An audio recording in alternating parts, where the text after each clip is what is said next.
Welcome everybody, welcome all our Torah Anytime viewers. Tonight we are going to speak about an interesting topic. This is a topic that is going to prove, not that it needs to be proven because it was proven already multiple times, but it's going to prove with 100% accuracy, and there's not going to be any question the validity of Christianity and how it is 100% fake, and how JC and Jesus is, and will never be the Messiah.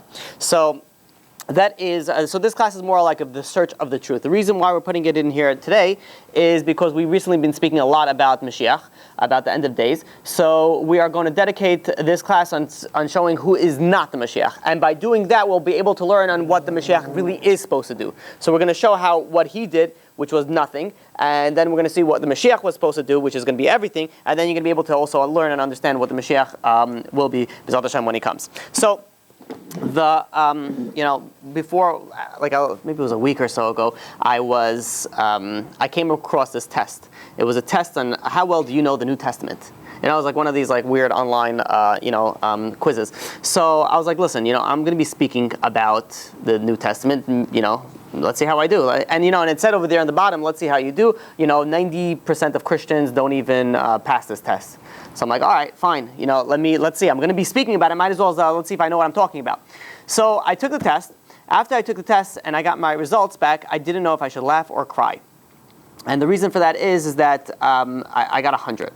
And that bothered me, and then that, in a way, why? 90% of Christians cannot score this, and yet a Jew who doesn't believe in Christianity knows more about Christianity than Christians do, which shows you that the majority of the Christian world does not know what they follow. They don't know what they're believing in. And in fact, you could even speak to, you shouldn't speak to most Christians, but if you do speak to, and I've spoken to people that are in the conversion process. When did they start getting out of Christianity? When they started looking into it. When they started asking questions, and they started, generally speaking, the church doesn't like it. Oh, this is something that reminds me of the church.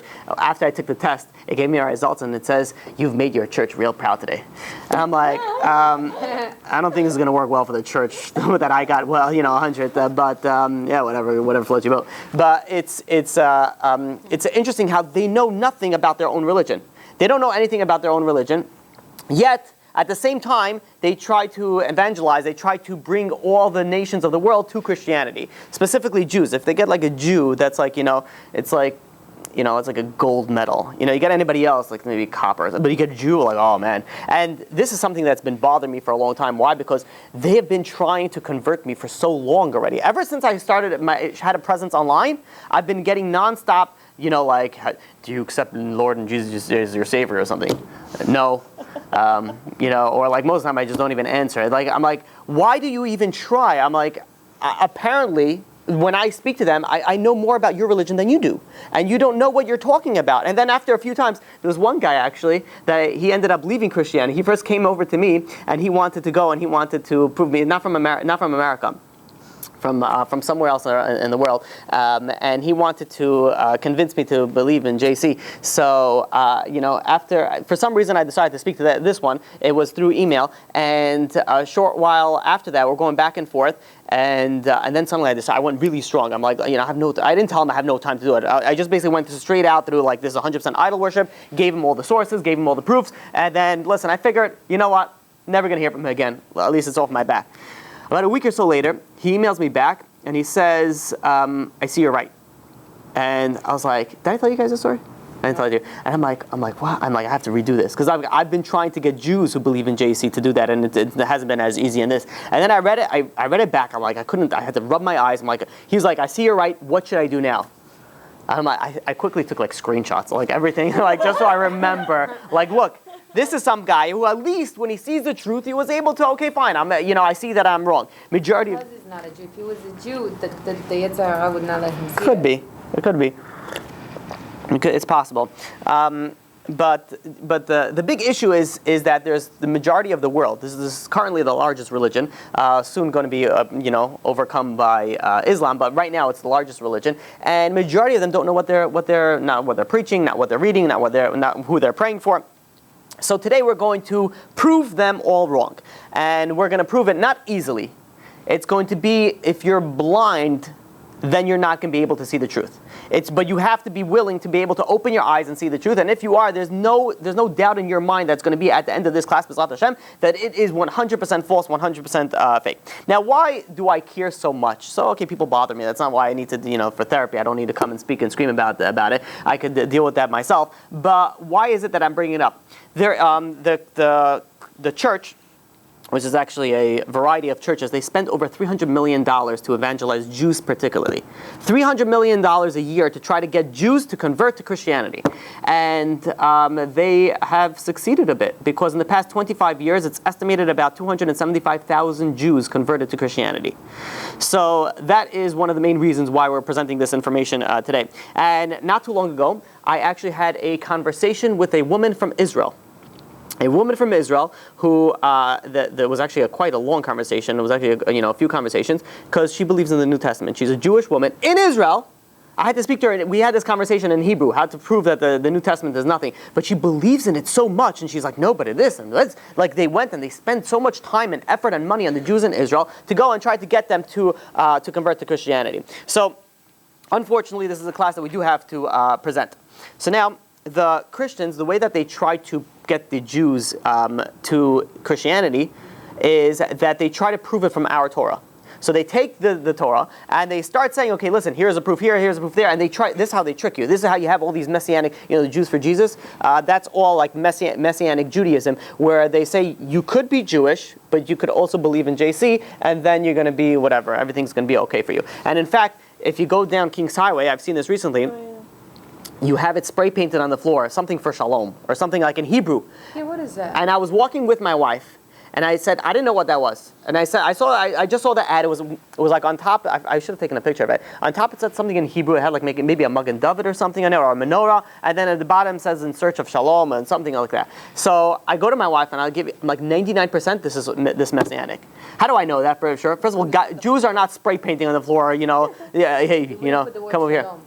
That's true also. So I decided, I'm like, let's see. I go into their website, and by the way, you have to know how to look. Some of these things they won't, they'll start bringing you Tanakh and verses, and you'll see a rabbi there with a big beard and maybe even have a kippah on his head, and he'll go and he'll start speaking about the weekly parsha and things like that, and everything's nice and dandy. But if you look for something, generally speaking, you could find it. This is an easy tip to do it. If you're going on a site, that's why you have to be careful when you go on websites and you want to learn about Torah online. You have to be careful that you're doing it from a reputable source. There are many sources. People have sent me places where I'm like, what do you think about this article about this week's parsha?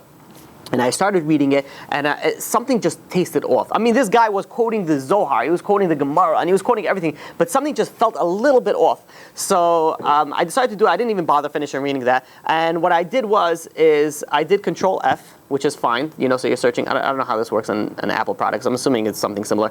It is. So I searched the entire page. I searched, let's try, JESUS, see what comes up with that. And nothing came up. I'm like, okay, fine, let's try something else. I tried YESHU, or something along, and I searched for that, and one thing came up all the way at the bottom. Like it said over there, and it snuck in there something about JC. That's how you know already that it's if it's bringing in anything with that, you could already throw it out the window. Or if you know any of the books of the New Testament, you just search any of those, they'll come up over there. You just chuck the entire computer out because now your computer is impure. No, I'm just kidding. But it's stay away from those pages. Don't even bother visiting those sites.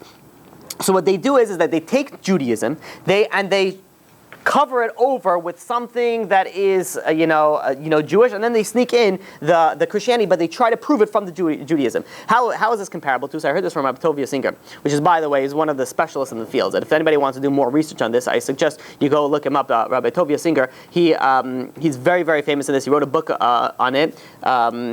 And I forgot what it's called, but he said this parable, this mashal, like this. He says, there was once a prince that got out of his palace, and he's walking in the woods. And as he's walking in the woods, he passes by a tree, and in the tree he sees a target, like the bullseye target, and an arrow smack in the middle of the target. He's like, wow, that guy's good. And he walks a few, paces, yards, whatever you're talking about back in those days, further, and he sees another target with another arrow, bullseye. And he's like, wow, this guy's 2 for 2. And he keeps on walking every few yards, he sees another target and another bullseye and another one. He's like, I got to bring this guy back for Dad's army. This guy's going to be amazing. So he goes and he starts walking nonstop, every single one, bullseye, bullseye, bullseye. After he sees 20, 30 of these, he sees this fat man sitting on the branch eating his food, singing his songs, being very jolly. So the guy says, and he sees he has the archery, the bow and the arrows, and he says, are you the guy who's shooting all these arrows? And he says, indeed I am. So he says, you have got, I've never seen somebody with such perfect precision that you have to come back to the king's palace. You got to work for my father. So the guy starts laughing. So he says, well, the prince says, why are you laughing? I'm going to pay you really well, trust me. So he says, what do you think? You think I'm that good? He says, first I shoot the arrow, then I walk over to the tree, and then I paint the circle around the arrow where I landed in it. That's how Christians use the Torah. First they create up their make-believe story, and then they go and then they paint the Torah around it. Be like, you see? Here is how you can prove it. So they distort the entire meaning. Case in point, they say that there is proof from Isaiah that there is a virgin birth.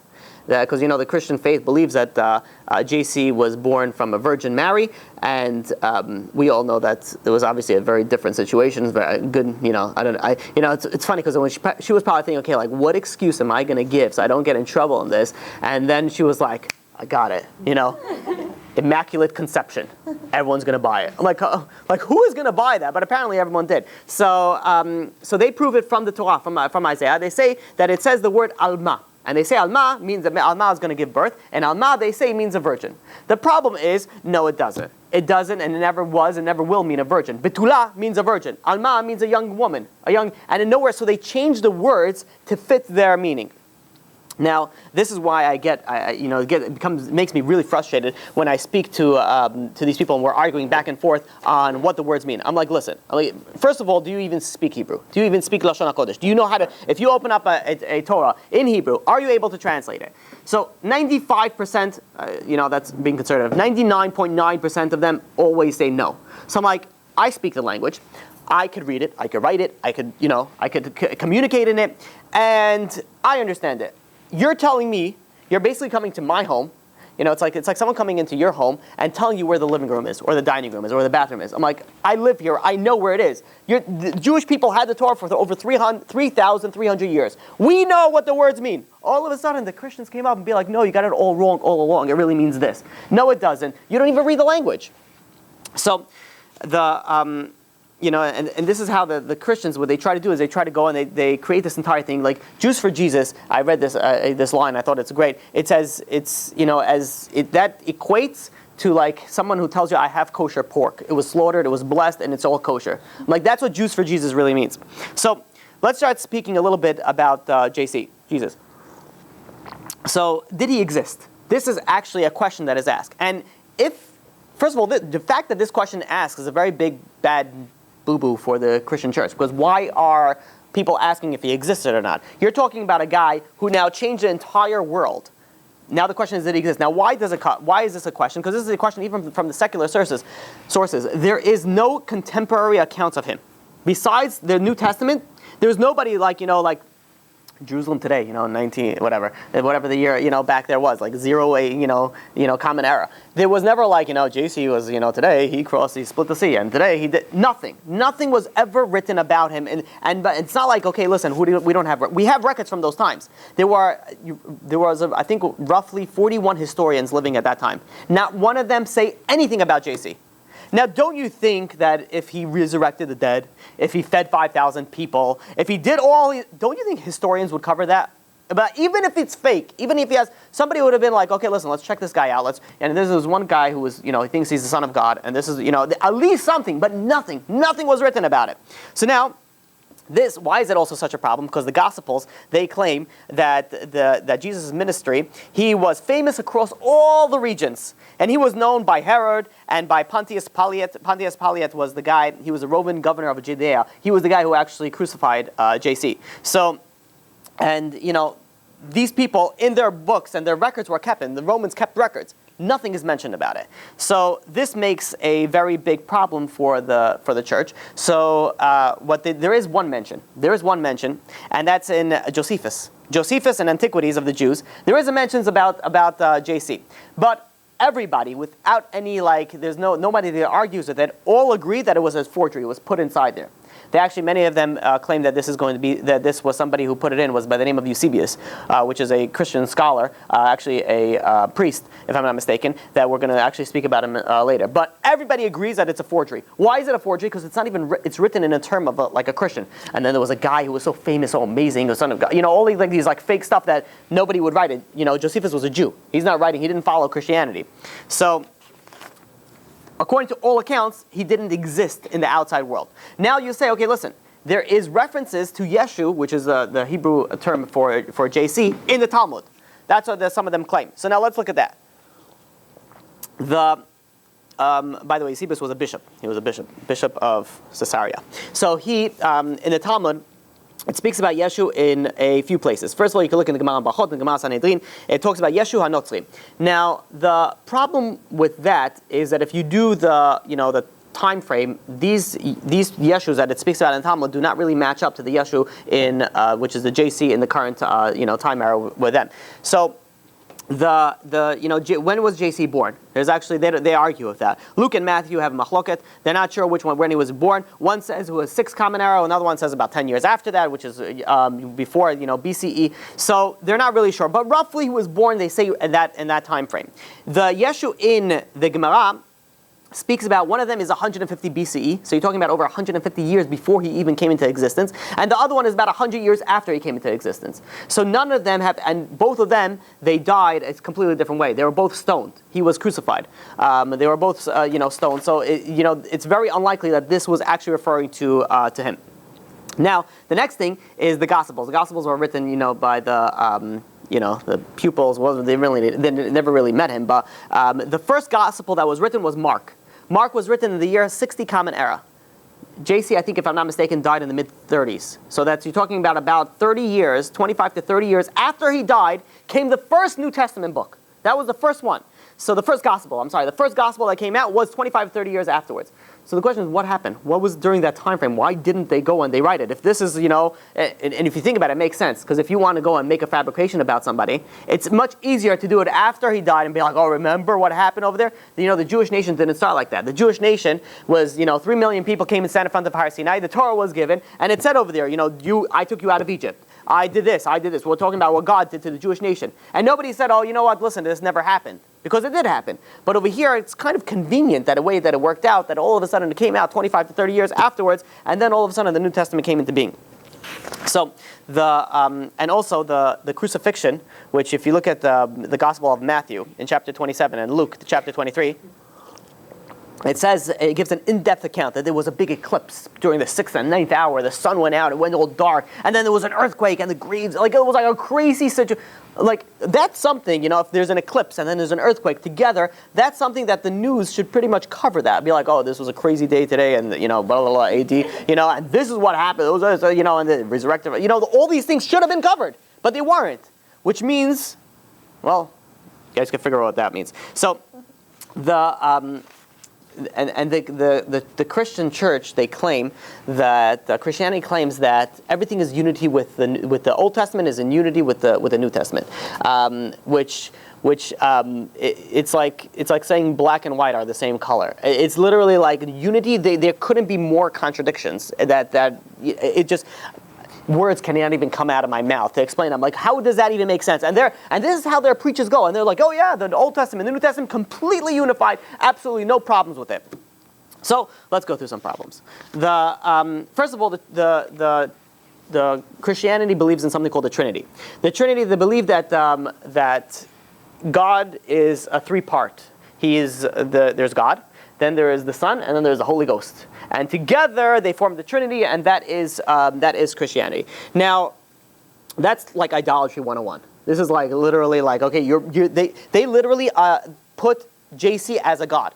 They put him as a god, which we're going to soon see. There's a whole world of problems that it opens up. But they consider him a god. That is in itself already idolatry. And And in fact, we'll bring some sources. Let's bring some sources from the New Testament.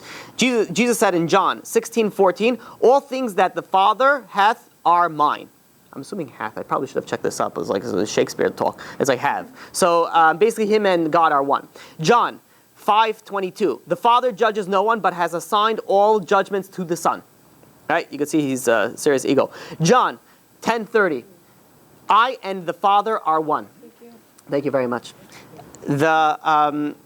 They also, so technically they believe like God came in an incarnation. He came into a human body, which is JC, and then he died, and whatever, the rest is history. We know in Numbers chapter 23 verse 19, it says straight out, God is not mortal, that he should lie, and God is nor a man that he should change his mind. Very, very obviously that he is not anything that is mortal, and this in itself, by the way, we could have stopped this class like already 4 times already, and that we would have been enough. But we're going to go forward, but just this in itself is already just refutes the entire thing. And the Talmud Yerushalmi in Tanit says straight out, if a man claims to be God, he's a liar. By the way, there are people that still claim to be God nowadays. I've had conversations with one or two. That what? Yeah. Oh no, this is referring to in the Talmud Yerushalmi. It's based off. It's based off that pasuk. What? People think they're God. Yeah. I had a long conversation with some guy, and it took me a while because I'm like, in my mind, I'm like, he can't mean that. So I kept on repeating that, and he kept on, he was like, yeah, no, I created the world. But he was saying basically how we're all a part of God. I'm like, okay, I understand that, but you're not God. He's like, no, but I am. He says, I'm like, no, but you're not. And we were going back and forth, and I was like, okay, listen, there's after a certain point in time that you got to call the men in the white coats. There's not much more I can do. But the guy, there are people literally think that they are God, and then they have. Yeah, listen, you know how many people I have that come to me that they're the Messiah? That's okay. That I understand already. I'm like, that I could deal with. I'm like, okay, fine. So you think, I had a guy that once sent to me, he's like, what do I got to do to be the Messiah of Israel? These guys wasn't Jewish. No. I'm like, yeah. I'm like, well, you got to go to college. You got to get a Messiah degree. And you got to have connections. And then hopefully, you find the right people. You can be the Messiah. I'm like, what do you mean? Like, how do I become the Messiah? So, whatever. But this is, people have their thoughts. But, Interesting. yeah, Baruch Hashem. So there's also another thing that's in the New Testament that it's something called mediation, which means is you cannot go and reach God only through JC. And if you look at one of the sources, John 14:6. No man can come unto the Father but by me. Now, what JC is really saying is like you cannot go and speak to God only through JC because that's the only ticket in there. But we know, you look at Tehillim in Psalms, chapter 145, verse 18. God is close to all that call out to him, all that call out to him in emet, with truth. It says God doesn't need God is all-knowing, all-powerful. He doesn't need a middleman. Be like, okay, listen, I got a bodyguard over here. Everyone's got to go through JC because he's going to wean everybody out. I don't want to deal with the weirdos, and he's going to deal with everything. Nowhere does it say that except that it's diametrically opposite of what the Torah represents. The Torah represents there is nothing. You go straight to God. We don't need any middleman. The Messiah is supposed to accomplish certain things. An example. Let's give you some examples, then we're going to go through them in detail. First of all, in Ezekiel, chapter 37, verse 26, he's supposed to build the third temple. He is supposed to gather all the Jews back to the land of Israel. That's Isaiah, chapter 43, verse 5. He's supposed to usher an era of world peace. Suffering and diseases should cease. That's Isaiah, chapter 2, verse 4. And then he's going to spread a universal knowledge of the God of Israel. Zechariah, chapter 14, verse 9. And we're going to go through it. Obviously, he accomplished none of that. Let's go. And I know this is also very important. The Messiah is supposed to come from a human being, like a man and a woman are going to have a child, and the child's going to be fully human, and that's going to be the Messiah, not somebody who's going to come down from heaven and going to be incarnated into some sort of virgin woman. No, it's going to be a human being. So we know that we said before that in Isaiah chapter 43, verse 5, that it's supposed to gather all the Jews back to Israel. The problem is that when, so anybody know here when was the destruction of the first temple? About 68, 70 Common Era, right? During that time frame. JC died at about 34, which means he lived and died during when the temple was still up and was it was still alive, if we may. And what? The first the second one. And after, so this in itself, it doesn't even make sense to me. I'm like, how is it possible that he built the third temple when it's up, when the second temple is still standing? It was already there. So, and also not only that, and also the Jews were in Israel. It was, they got expelled. I mean, we know we have the Assyrian exile, which was, the 10 tribes got exiled. But we had a majority of Jews were, well, actually not the majority, but a big bulk of the Jews were already living in Israel. We got, and with the funny thing is that we got it, not funny for us, but funny for that it doesn't make sense. We got expelled out of Israel after he died. So when the Messiah is supposed to gather all the Jews to Israel, he comes, and then he leaves, and then the Jews get expelled.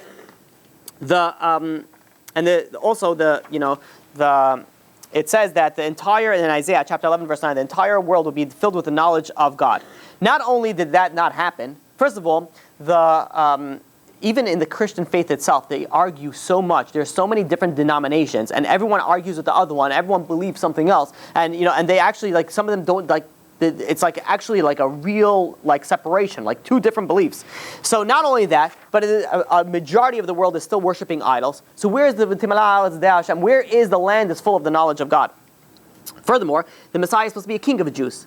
JC was, in his entire career of being the Messiah, he was never the king of anything. In fact, it lasted for about 3 years, and after he was crucified, all he was known by was just maybe like a wandering preacher, maybe a faith healer, but he had no position as a king of Israel. And in fact, was he ever like a faith healer or something like that? He pretended to heal the blind. I don't know. He did some. Did he ever do like did he? I don't know. They say that he did. But you know how many? They say there's a guy, I think, in somewhere in India or something like that also says he could do that. Now he's alive. He has. So just because that they say it doesn't mean that it happened. Again, we don't have any contemporary accounts other than the New Testament on his life. So, besides not holding any official power, he also, this is very interesting because, like, not one rabbi ever, like, endorsed him, be like, you know what, maybe this guy is the Messiah. Like, no one from his community said, yeah, this guy, it's like, how can you say that he's the Messiah where everybody rejected him? Like, even Shabtai Tzvi, which we'll speak next class, people, at least, for him, some people actually thought that he was maybe the Messiah, which we'll speak about it. We'll speak about it the next class. But JC, nobody, like not one person was like, you know what, maybe, I don't know, let's wait it. Like, nobody. So the entire world, did not believe him, except who did he have? He had a few of his followers, which were, let's leave it. Don't need to go to that. So, and the fact that they're supposed to, bring peace into the world. Not only has there not been peace in the world, but in fact, the Christian church in itself was the cause of many wars. The Crusaders, how many millions of Jews had to die from the Spanish Inquisition, from the Crusaders, again and again, from what? From the Christian church. So not only did he not bring peace, he actually brought war. And in fact, he even quotes this, he even says this in the New Testament, in Matthew chapter 10, verse 34. He says, I'm going to quote, "Do not assume that I have come to bring peace to the earth. I have not come to bring peace, but a sword." Again, Luke 12:51. "Do you think that I have come to bring peace into the earth? No! I have come to divide the people against each other." That's a quote from inside. So what type of Messiah is not even going and not even bringing peace into the world, which is one of the fundamentals that they're supposed to do. So, again and again, we see things that obviously do not make him the Messiah. So what does the church say? Now, I like to, if I'm going and if I'm questioning a religion, questioning a faith, or questioning anything, let's hear what they have to say. You always have to be, how does a Jew think? Okay, I'll say my opinion, but let me see what the other people think, and then let's see if we can answer them. And that's the way that I present. So what do the Christian church say on all these things? One answer. 2 words. Second coming. No, second coming. There's going to be like a take two. It's going to come back, and then everything is going to happen. The problem with that is that nowhere, and I mean nowhere, does it ever say, not in the oral law, not in the written law, not in your Kabbalistic law, law, nothing does it say that there's going to be a second coming. Messiah doesn't need 2 takes. It's one time, and he's going to do the job. Nowhere does it say that it's going to be a second coming. So, furthermore, how they preach that all you have to do is believe in JC, and then, it's kaparat avanot. You don't have to worry. All your sins get forgiven. Nowhere does that work either in the Torah. There is no such thing as one person atoning for the entire generation. There is, and I do have to clarify, there is times where, let's say, a righteous person will die, or young kids will die, so that it will prevent from serious tragedies from happening to the Jewish nation. That does exist. But that doesn't mean that everybody that sinned, all of a sudden their slate is clean. Everybody, whoever sinned, if somebody did a sin, you can't say, okay, well, that guy suffered really bad for my sin. That doesn't work that way. Where's the justice in that? We know God is a just God. If you messed up, you're going to be held responsible for it. Stop blaming other people for it, and stop hoping for other people to go and cover for yourself. Can I add something? Yeah. There is Mashiach ben Yosef and Mashiach ben David. Yeah. One of them is going to die. Mashiach ben Yosef. Right. Mm-hmm. So maybe that has something to do with him coming, dying for our sins, quote unquote, and coming back. So Coming, quote unquote. the problem with that is that, number one, the Mashiach ben Yosef and Mashiach ben David are two different people, coming from two different tribal lines. So it can't be the same person, because one is from Mashiach ben Yosef, he comes from the tribe of Ephraim, and the other one, Mashiach ben David, comes from the tribe of Yehuda, of David and Yehuda. So it cannot be the same person. It's two different people, and there's also an opinion that he doesn't have to necessarily die. There is, we'll speak about it when we speak about the two Mashiachim. But, so it could be that's where they got lost, and that's where maybe they thought, but, I don't know. There's only so much that you could give somebody benefit of the doubt, but when you mess up so much, it'd be like, all right, it's time to, look back at the roots. Okay, so this is one of my favorite parts. The Bible says, the Bible says that Messiah is supposed to come from where? From the tribe of the Davidic dynasty, right? So, there's a problem.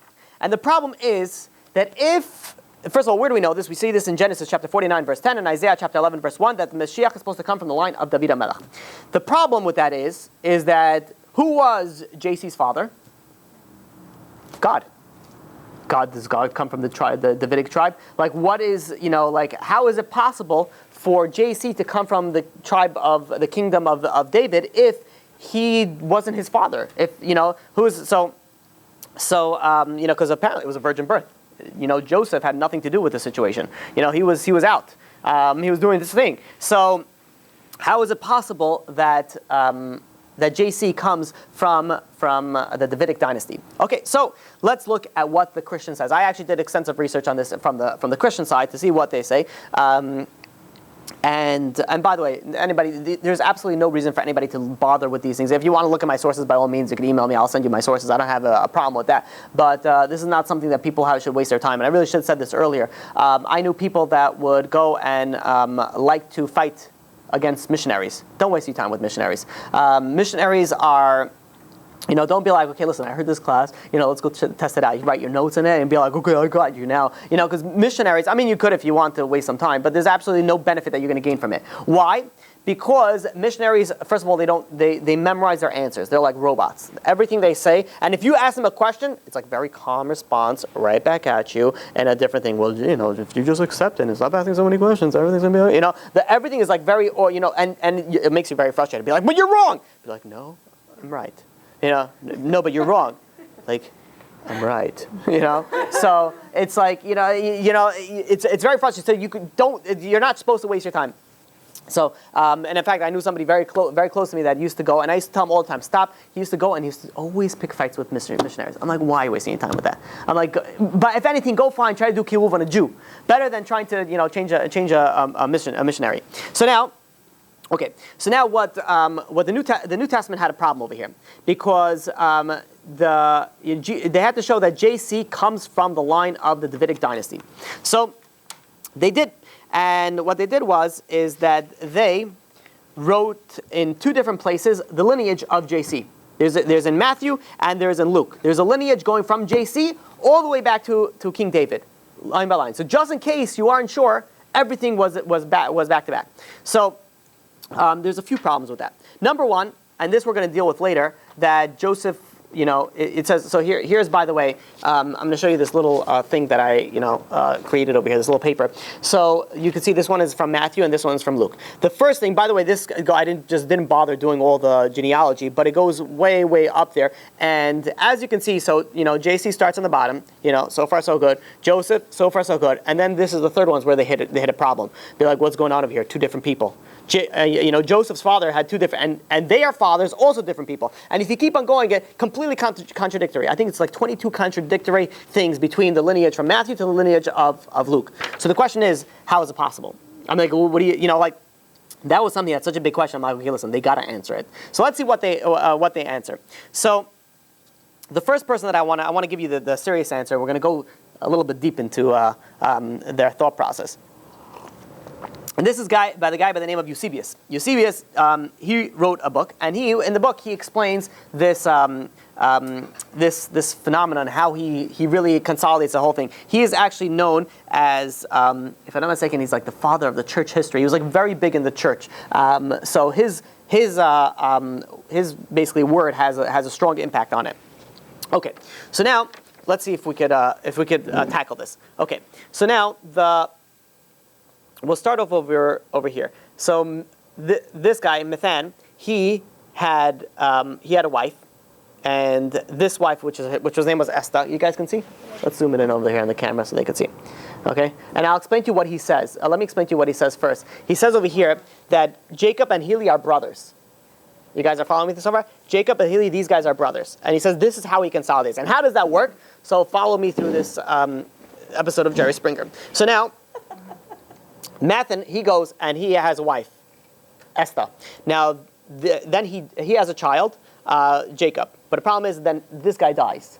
Right? So you put a big X on him, he dies. So then she went and she married this guy. I guess she likes the name. So she married, very similar name, different people. She marries this guy and she has a son, Heli. So now, these two are brothers from the same mother, but they share different fathers. So far, so good? Okay. Then he goes on like this. And then he goes on and he says, now, Heli married a woman. That W in the middle is a woman. And he didn't have any child. So Jacob went, and there's a law of Yibum. What's Yibum? That if you have a brother that gets married, and he doesn't have any children, there is an obligation for the brother to marry the first brother's wife, because through what happens, through that child, the first brother lives on. It's sort of like, as if you could say a reincarnation, whatever, the first brother lives on. So this is how he explains Eusebius. He explains like this. He says, though, Heli died, no children. Then Jacob, then she married Jacob through Yibum, and then they had a child by the name of Joseph. And that's why here is Joseph over here and Joseph over here, because it's really the same. And they have different, and he says, because this is the father, because it's really both of them, because it's through Yibum, so it's a continuation of his thing. You follow me so far? Mm-hmm. Sounds nice and dandy, right? Looks like he did a good job in it. The problem is, he didn't. And this is why. So now, let's try to understand the simple laws of Yibum. The laws of Yibum is like this. If you look at the Rambam, the Hilchot Yibum Mechalitza, right? The Halacha 1, in chapter 1. It says, it is a positive commandment from the Torah for a man to marry the widow of his paternal brother. And this is very, very important because it is only applicable to a paternal brother. Now, and in fact, he goes on in chapter 1, Halacha 7, in the same section over there. He says maternal brothers are considered to be brothers only within the regards of mourning and the regards of witnesses. However, with the regards to laws of inheritances, the laws of Yibum and Chalitza, they are considered as if they do not exist. Which means this. So we look back over here. We know these guys are brothers not by sharing the same father, but by sharing the same mother. Which means there is no obligation for Yibum. There is absolutely no obligation for Yibum because we know the fraternity is only derived from the father and the father alone. And we see this in Genesis chapter 42 verse 13 where the 12 brothers, what do they say? B'nei ish echad, we are the son of one father. They had 4 different mothers, but we're the son of one father. And if you look at the Aruch HaShulchan, Siman Kuf Nun Zayin, and he says if let's say you have a case similar to this, you have 2 brothers and they share a mother. And let's say so we said you don't have the obligation. Can you do Yibum on that? He says not only are you not supposed to do Yibum on that, but you're not allowed to do Yibum on that. And if you do that, that's an Isul Elva. That is a very, very serious thing. You are not allowed to do Yibum on that. So what he just proved, basically, is now, besides JC being an illegitimate child, now his father Joseph is also an illegitimate child because he was in a situation where he shouldn't have come of it. So, obviously, he didn't know the laws of Yibum. He thought this looked nice and dandy. And in fact, the majority of people, you look at that, you'd be like, okay, you see this, he figured it out. The problem is, no, he didn't. He didn't figure it out because he just made things a lot more complicated. Is that clear? Did that make it very clear? Okay. He doesn't present it in such clarity, so, okay. So now, So then they say, okay, and there's other answers that they give. Okay, this didn't work, let's try something else. They say, listen, he says, you know why we could consider this the line? The line because, because really, there's nothing to do with Joseph. He has nothing to do with him. He's not even related to him. He comes from God. If he comes from God, so what's Joseph even doing in the picture? That has nothing to do with it. So they answer like this. They say, no, because he was adopted by Joseph. Joseph raised him. So if Joseph raised him, so that means when you raise a child, we know that is true. It's considered as if your own child. What's the problem with that? Again, because they don't know anything. The problem with that is that if you're a Kohen or a Levi, and you go and you adopt somebody, and you adopt a child, does that child become a Kohen or Levi? Absolutely not. 100% no. The tribal affiliation is only from the father and the father alone. You could adopt 1,000 people. They're not changing their tribal affiliation. Whatever their paternal father was, that who is their tribe. So this whole thing is null and void. Not only because, and even furthermore, they say, there's even another answer. I was looking all over for these things. They say, why it's two conflicting things? Because one of them is from Mary's lineage. The other one, Luke is from Mary's lineage. Matthew is from Joseph's lineage. Problem again. We don't care about the woman's lineage. It doesn't matter at all. It doesn't matter at all who the mother comes from. She could come from, King David directly. That doesn't mean that if the woman could come from Aaron Cohen, but if she marries somebody who's Israel, the child is Israel. It doesn't make any difference. So all this. So why is this such a big problem? Because we know, and we quoted the psukim in the Torah, that in order to be the Messiah, you have to come from the tribe, from the Davidic dynasty. JC did not fulfill that criteria. He did not even come close to fulfilling that criteria. And even if you go to anything that they say, it's all problematic. Everything that they presented, we shut down because it makes zero sense. So what are we in time? Okay. So now let's see if I give you a little bit about Paul. Paul, you guys are familiar with Paul? I don't know who Paul is. Paul's guy, his dude. He's a New Testament kind of guy. So he actually lived in the time of, in that time frame, and he was actually known first as Saul. And he started off as being very against the Christianity, and he fought against it. And then all of a sudden he went like MIA for like 12 years or something, 12 or 13 years, and then suddenly he came back as Paul, like Saul became Paul, new identity, and all of a sudden he became a very, very strong believer in JC, and he's pushed it very strong. And he was the one who actually introduced that there should be a new religion spread out from Judaism. It's going to be a breakaway minyan. It's going to be a breakaway from Judaism. It's going to turn into a new religion. And he went, and they actually attribute a lot of the success. Well, it's terrible success, but the reaching worldwide to him. That he was the one who was able to actually, bring this to the public. So what did he say? He said like this guy Paul. So he says, man is evil and sinful. And he says the Torah cannot save man. Why? Since its many commandments make it too difficult to keep. So the only thing that could prevent man's utter damnation in hell is the belief in JC.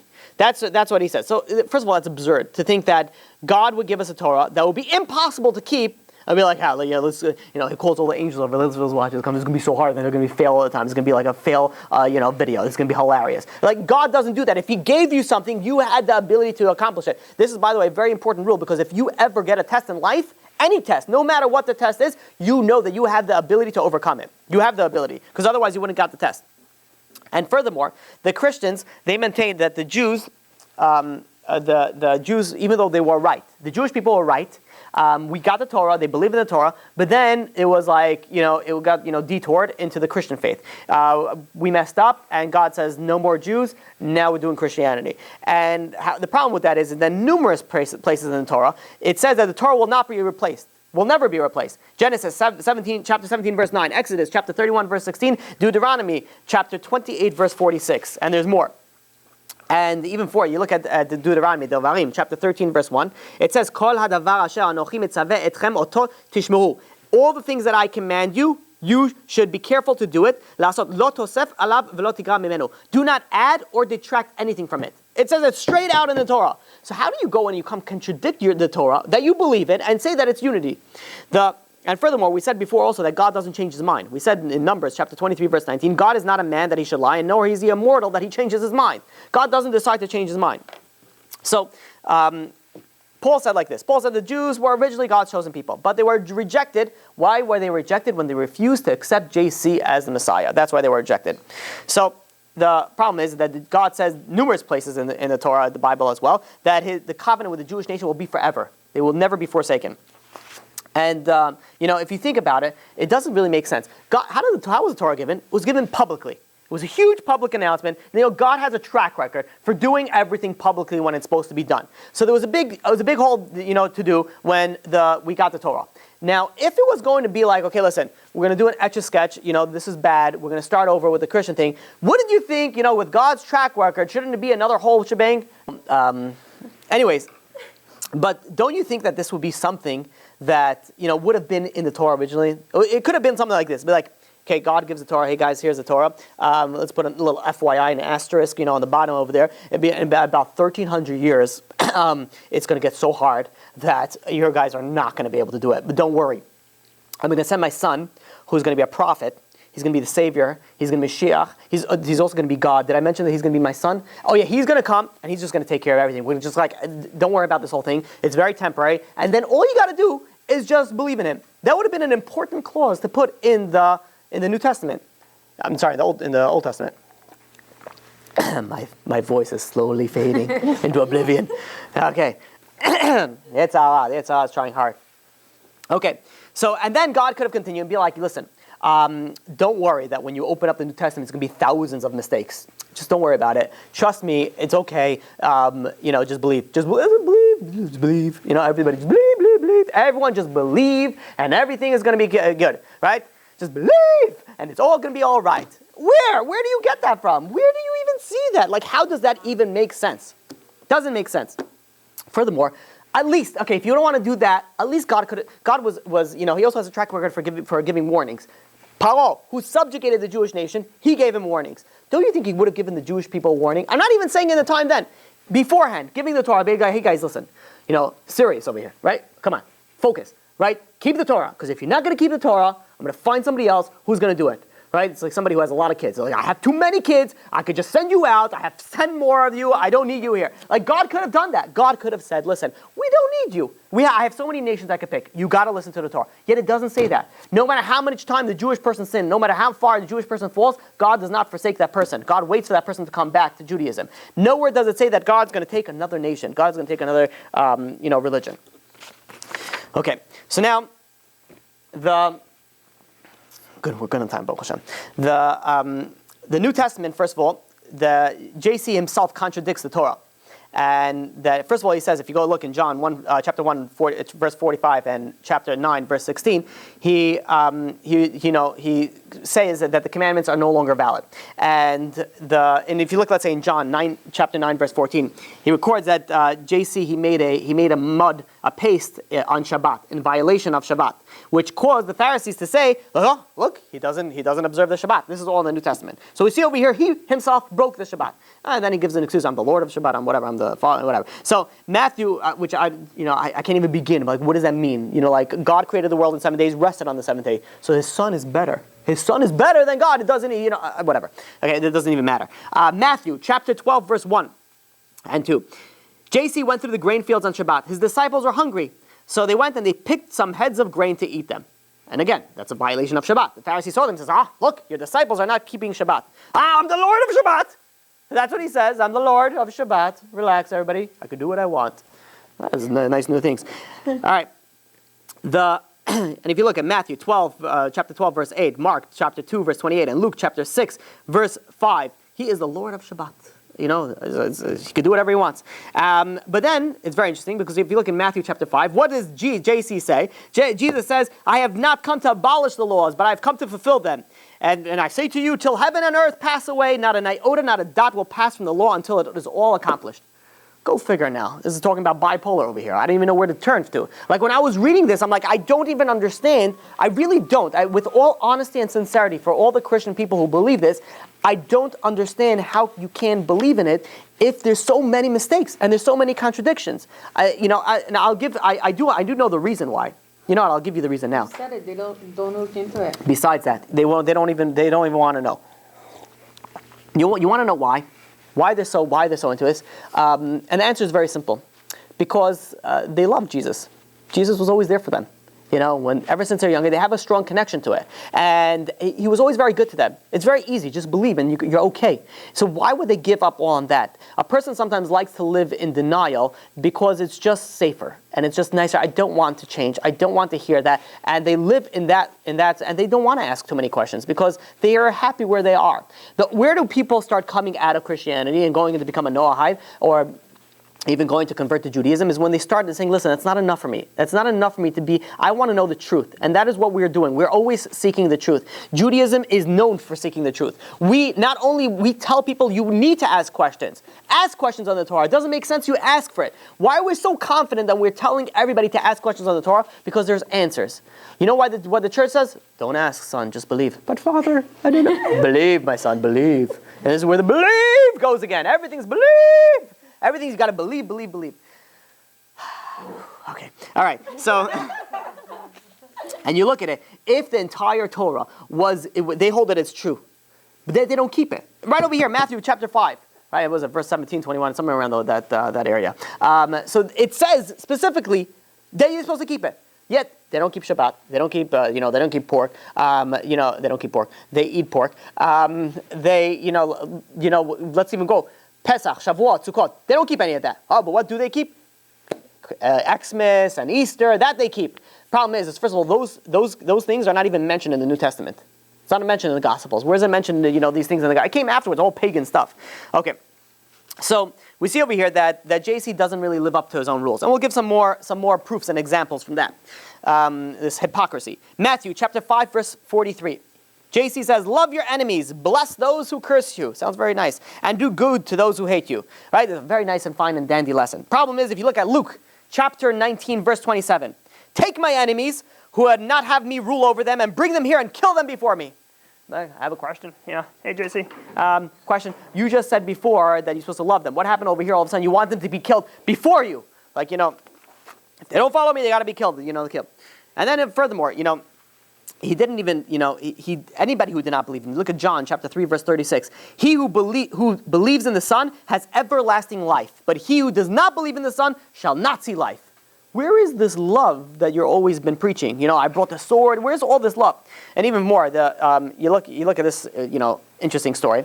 So JC in Matthew chapter 21, verse 18 and 19. He was, he was on the way to the big city, and he got hungry. First of all, that's a question for me. I'm like, as another question, I'm like, aren't you God? Like, what do you mean you're hungry? Like, all of a sudden you got, and this is not, what is he writing his diaries? He's like, as I was walking to the city and I was really hungry. Like, where does this even come into? Where do you see, like, you're God-like, even if, you never see anything that's God-like, speaking about, I was hungry. But anyways, who are we to question in the New Testament? The Matthew, right? So he goes on, he says he felt hungry and he went hungry, so he saw a fig tree near the road. And he went up to the fig tree to get some figs. But he saw that it was nothing, it was but leaves. So he said to the tree, may you never bear fruit anymore. Why don't you have any figs? And the tree withered up and died. So if you look at Mark chapter 11, verse 13, it says that it makes it in plain view that this was not even the season for the fig tree to do it. What was he expecting it? Like it wasn't why are you cursing a fig tree? It's not even its fault. It's not the season to do it. And furthermore, is that you want to show your miraculous power, make it bear fruit. Come on, do it. Dun, dun, dun. Let's see bear fruit. Why you curse it and wither it? And to make this story even funnier, you look at the Gemara in Tanit, chapter 20, page 24a. I'm sorry. A very similar incident that happened with Rabbi Yossi's son. He wanted to provide for his father's workers. He wanted to provide them some food. So there was a fig tree, but it was bare. So he said, fig tree, send forth your fruit so that my father's workers may eat. And the Gemara says that it was a miracle that went, and the tree produced fruits before its time. So here we see a guy who doesn't claim to be God, is able to produce, from the time, he's talking about the people in the Gemara who are able to revive the dead. He was able to bring food, but JC, the Son of God, he couldn't do anything. He was so hungry, he was so starving, and he couldn't bring again, don't believe. Furthermore, look at this. Let's see JC versus Rabbi Akiva, how they died. What happened when JC dies? You look at Mark chapter 15, verse 34, and Matthew chapter 27, verse 46. He says, as he's dying, what does he say? He says, Keli, lama azaftani. Well, my God, why have you forsaken me? So I also have a question on that. I'd be like, if you're God, so who are you talking to yourself? Like, why have I forsaken myself? Like, what does that mean? God, my God, why have you forsaken me? As he's dying there on the cross. Furthermore, let's look at how Rabbi Akiva died. Rabbi Akiva was being combed to death with an iron burning comb through his thing. And what did he say as his soul left his say? He says, Shema Yisrael, Hashem Elokeinu, Hashem Echad. He didn't complain to God. He praised God. That's how, and it says with Echad, his soul left his body. So you have over here JC, son of God. He's complaining to God, to himself, to God. I can't figure that out. But he's complaining. Who is he complaining to? But yet somebody who's just a righteous Jew, he's not complaining when he dies. This is what they represent their God with. There is, we know that Eliyahu Hanavi is supposed to come and anoint Mashiach ben David. So we see, if you want to see this, is Malachi chapter 3, verse 23 and verse 24. So who was Eliyahu in the time of JC? Who was the guy? Because they make everything plug in. Who was the guy? So if you look at Matthew chapter 11, verse 11, chapter 17, verse 12, also, it says that Eliyahu was John the Baptist. He was Eliyahu Hanavi. So the problem with that is that if you look in John, chapter 1, verse 21, he says of himself that he is not Eliyahu. And I'll quote you. They asked of him, then who are you? Are you Elijah? He said, I am not. Are you a prophet? He answered, no. Go figure. Go Matthew and John. Go fight it out. So there's so many contradictions. There's so many. And if somebody's a Christian and he's listening to these things, or somebody, God forbid, is a Jewish person and he's following these things, and hopefully by God's mercy, something like this actually came into his lap and he's able to watch it, go do research. Go ask. Go ask. Start asking questions. You're going to see there's a reason. We're confident. Go ask. You'll see the real truth. It says in many places in the New Testament that JC is referred to as the son of the man, which means is basically the like godlike. And if you look, it's mostly in John chapter 1, chapter 3, chapter 5, chapter 6, and chapter 8 also speaks about it. That we know also that God is not a man. That it says it in Numbers 23, verse 19, Hosea chapter 11, verse 9. There is only one God, no Trinity. We spoke about that. So the problem is over here that in Isaiah chapter 11, verse 1 to 3, it says Mashiach will be imbued with the fear of heaven, the fear of God. He's going to have a fear of God of him. How could, if JC is the Messiah, so who is he scared of? Again, he's scared of himself. Is that the same person who he's crying to? And what is going on over here? It doesn't make any sense. How could you be scared of God if you are God? Who are you scared of? Your Father, in which you're part of him? Furthermore, if God rejected the Jews for not accepting, Jesus, so as a Christian claim, then why have we survived? Why has God, we're the forsaken nation. We should have been annihilated. We should have been removed already. For 2,000 years, the new religion, the New Testament, this is what's out over here, but God still kept us alive. Now, if we were some little island and nobody bothered us, then fine, okay, listen, they just kept on going. But we're persecuted non-stop by the Christians, by the Islam. Wherever we are killed, murdered, abused, and we're still here. So why is that? Why is God still keeping us around? The forsaken people. So, and furthermore, the JC commandment, if you look at Matthew chapter 10, his disciples to preach to the Jews only and not to the Gentiles. We see obviously that was changed. We're almost finished over here. Where are we on time? Oh, perfect. Okay. So, one thing I want to end with is the virgin birth. The virgin birth, so they claim that it was, that obviously, Mary had an immaculate conception, came directly from God, and therefore is the Son of God. If you look at it, it's very interesting. If you look at history, and many of the pagan religions, all had a virgin birth. And I will go list through a few of them. So the legend of Horus, he was an ancient myth in Egypt. And this was worshipped way before JC came into being. His mother Isis was also a godlike, and he was also stated that he was also conceived as a virgin. The Horus. So.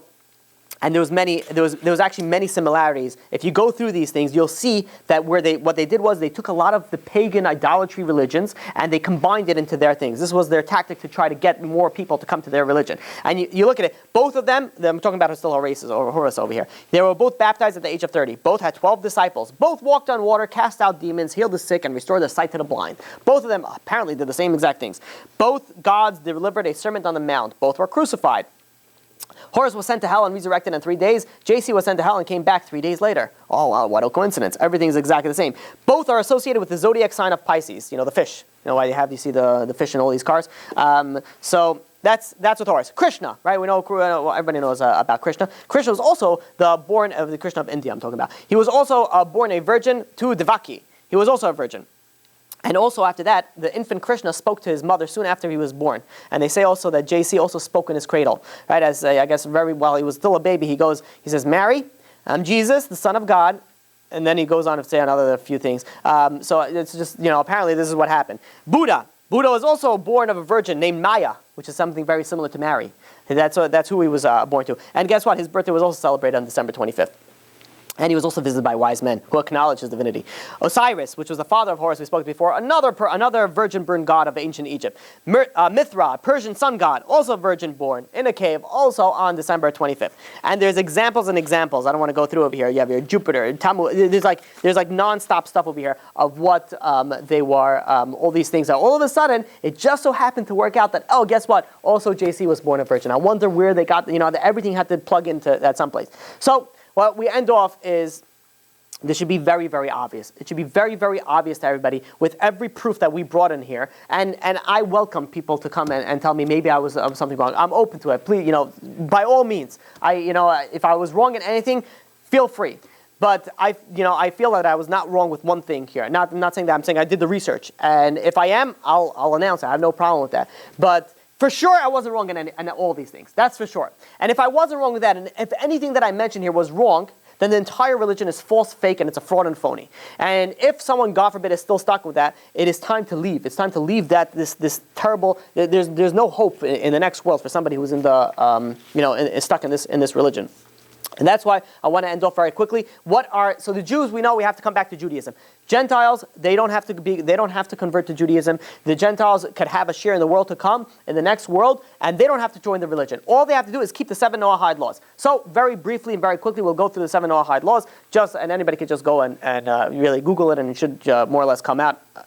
Pray that, hope that you pick a Jewish site and not one of those twisted Christian sites. But number one is you have to believe that there's one God. This, by the way, takes ready rid of Christianity, who says that there's a Trinity. Number 2, do not curse God. We're going to say it very simple. Number 3, do not murder. Number 4, do not commit adultery. So far, so good. Pretty easy. Number 5, do not steal. Number 6, do not eat a live animal. This is a big problem for a lot of the Asian community, which like to eat. You ever seen that? They eat octopuses, like little squids, whatever. They, like while they're still. I've seen this. This is disgusting, and I'm sorry, but I'm gonna explain this to you, and you're not gonna like it. But someone sent me this video where they take this like mini. It looked like a mini octopus, like this big, and they take it with chopsticks and they dip it into like this. It looked like a mustard sauce, and then they put it in their mouth and they eat it. That wasn't the bad part. The bad part was its tentacles like came out of it, and he swirled it up like what is that, spaghetti, and it kept on popping up, and it was like, I was like, oh, so good, I'm like, no, that's so disgusting. I'm like, so that is a big problem. They eat evel min achai, they eat live animals. You're not allowed to eat a live animal. You're not allowed to eat live. No, well, the truth is, I wonder if the fish would be anything different. Wait, who eats live fish? Oh, because it's saying. Eat live fish. Yeah, because it's dead after. Once it gets out, unless you eat it really quickly, right as it gets out of the water. So. Anyways, that's number 6. Number 7 is to establish a court system and followed by the laws. Fairly simple things, not doing anything crazy. 7 Noahide laws, you're considered a righteous person. Yeah, again, 1 is one God. Number 2, do not curse God. Number 3, do not murder. Number 4, do not commit adultery. Number 5, do not steal. Number 6, do not eat a live animal. And number 7, establish a court system. Any questions? No questions. Very, very clear, right? Everyone knows now that, and this, by the way, why are we learning it particularly today? Because being that we spoke about so much, now you could see, based on what, sometimes you can learn by a negative on what the positive should be. So now we see what Mashiach was supposed to do and how he didn't do it. Now we have more or less, and I feel like you should have a better understanding when Mashiach does come, B'ezrat Hashem, we should have a very clear understanding of what is supposed to happen over here, based on that. Good? Hazak Baruch.